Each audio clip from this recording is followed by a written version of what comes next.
Hey guys, आज हम पढ़ेंगे द हिंद ऑडियो टूल से कुछ वोकैब्स जो कि आपके जितने भी कॉम्पिटिटिव एग्जाम्स हैं, bank, SSC, UPSC, state banks, इन सब के लिए बहुत ज़रूरी है। It is nothing just a 5 minute quick revision.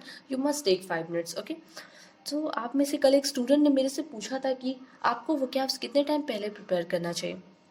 मेरे हिसाब से अगर आप फ्रेशर हो तो फिर आपको आज ही से स्टार्ट करना चाहिए। कब तक? जब तक आप पेपर देने नहीं जाते हो, आपको आज ही से पढ़ना चाहिए और आपको डेली टाइम देना चाहिए। वो आपके ऊपर है कि आप अपना टाइम मैनेजमेंट कैसे करते हो और कितना टाइम देते हो, ओके। लेकिन मेरे हिसाब से 15 मिनट आपको देना ही चाहिए। आप क्या करो, डेली आप जो कैप्स पढ़ते हो उसको नोट डाउन करो और फिर उसके बाद उसको नोट डाउन करने के बाद एक बार उसको पढ़ के देखो कि हाँ, इसकी मीनिंग ये होती है, इसकी मीनिंग ये होती है, ओके। और फिर कल वाले जो वो कैप्स है उसको एक बार रिवीजन कर लो। मतलब आज के जो वो कैप्स आपको मिल रहे हैं उसको नोट डाउन किए, उसको आपने पढ़ाई की और फिर आपने क्विज वगैरह किया, जहां से भी आपने किया, जैसे भी आपने किया, बस उसको आपने लर्न किया। और फिर जो कल आपने पढ़ा था उसको बस एक बार रन थ्रू ऐसे ही देख लिया। तो उससे क्या होगा कि आपके दिमाग में वो वर्ड रहेगा और कभी भी जब वो वर्ड रिपीटेड होगा तो आपके दिमाग में आएगा, हाँ ये तो मैंने पढ़ा था। और फिर वो रिविजन और स्ट्रांग होता चला जाएगा, ठीक है। तो आपको वोकैब्स के लिए आज ही से टाइम देना है। अगर आप आज से स्टार्ट कर रहे हो तो ओके, डेली आपको पढ़ना है क्योंकि इतनी सारी वोकैब्स ऐसी चीज है कि आप मतलब एक बार में नहीं पढ़ सकते हो ये इतना ज्यादा। और बाकी का आप मतलब इंग्लिश में क्लोज टेस्ट, रीडिंग कॉम्प्रिहेंशन, ये सारी चीजें भी आप पढ़ते हो, फिलर्स पढ़ते हो, तो इसमें भी कई सारे आपको वोकैब्स मिलके आएंगे। उस वोकैब्स को भी ट्राई किया करो कि नोट किया करो। अगर एक बार में आपके दिमाग में आ जा रहा है तो ठीक है, और नहीं आ रहा है तो उसको नोट डाउन करो और उसको बस रन थ्रू आपको पढ़ना है, उसको रटना नहीं है। क्योंकि अगर रटोगे तो कुछ दिन बाद भूल जाओगे। अगर डेली डेली बस एक रिवीजन करते जाओगे तो वो चीज दिमाग में बैठ जाएगा, ओके। समझ में आ गया? तो ज्यादा टाइम नहीं देना है, आप अपने टाइम मैनेजमेंट के हिसाब से टाइम दो, लेकिन वो कैप्स डेली पढ़ो। मेरे हिसाब से तो आपको डेली ही पढ़नी चाहिए क्योंकि एक बार में नहीं लर्न होने वाला है ऐसे, ओके। तो चलिए अभी वीडियो शुरू करते हैं, ओके।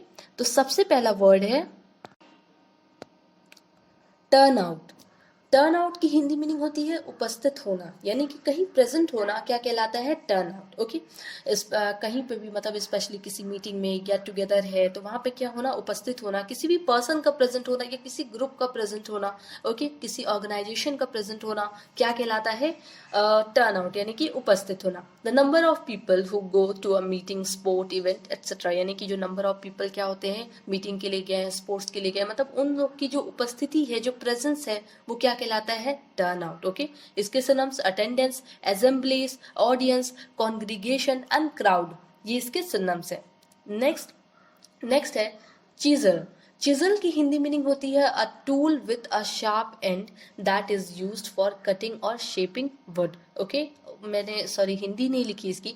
चीजल का मतलब वो छेनी होता है, एक शार्प टूल, कोई भी टूल, कोई भी हथियार है, चाहे वो चाकू है, कुछ भी है, अगर वो उसका जो एज है वो शार्प है तो वो चिजल कहलाएगा, ओके।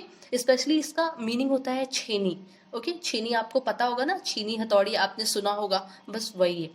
तो a tool with a sharp मतलब एक ऐसा टूल जिसका एंड क्या हो? शार्प हो, ओके।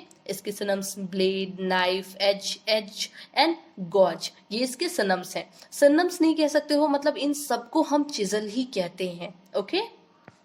नेक्स्ट नेक्स्ट है एक्लेक्टिक। एक्लेक्टिक की हिंदी मीनिंग होती है उदार, यानी कि कोई पर्सन जो बहुत ही ज्यादा क्या हो? काइंड हो, उदार हो, बहुत दयालु हो, दूसरों को देख के उसको तुरंत दया आ जाती हो, किस हेल्प करने के लिए वो तुरंत तैयार होता हो, तो उस पर्सन को क्या बोलते हैं? एक्लेक्टिक। इसके सिनोनिम्स ग्रेशियस, एकोमोडेटिंग और चैरिटेबल, लेविश एंड म्यूनिफिसेंट, ये इसके सिनोनिम्स हैं।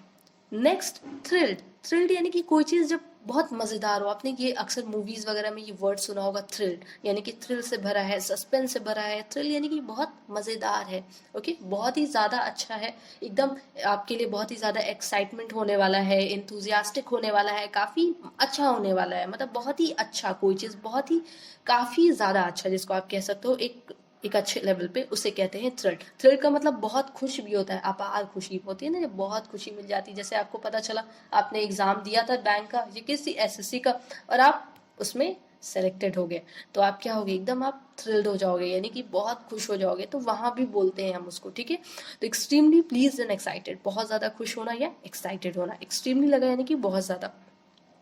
इसके synonyms accelerated, elevated, animated, enlivened and electrified, okay, ये इसके सिनम्स है।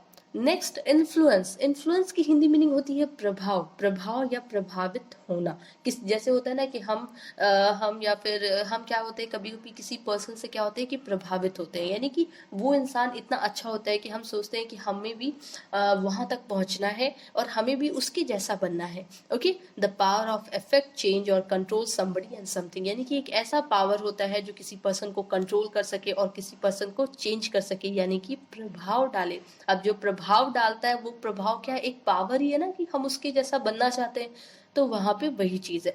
इसके synonyms effect, impact, impression, efficacy and supremacy, ये इसके सिनोनिम्स हैं। नेक्स्ट ट्राइवियल, ट्राइवियल मैंने आपको बताया था कि ट्राइवियल वर्ड आप ऐसे लर्न कर सकते हो, जैसे ट्राई का मतलब होता है तीन, अब कोई फर्स्ट पोजीशन पे काफी अच्छा, सेकंड पोजीशन पे और अच्छा, और थर्ड पोजीशन पे है तो उतना वैल्यूएशन नहीं होती है उसकी, यानी कि उतनी वैल्यू उसको नहीं दी जाती है, थोड़ा कम इंपॉर्टेंट, जो लेस इंपॉर्टेंट हो, छोटा या मामूली, तुच्छ आप कह सकते हो, उसे बोलते हैं ट्राइवियल।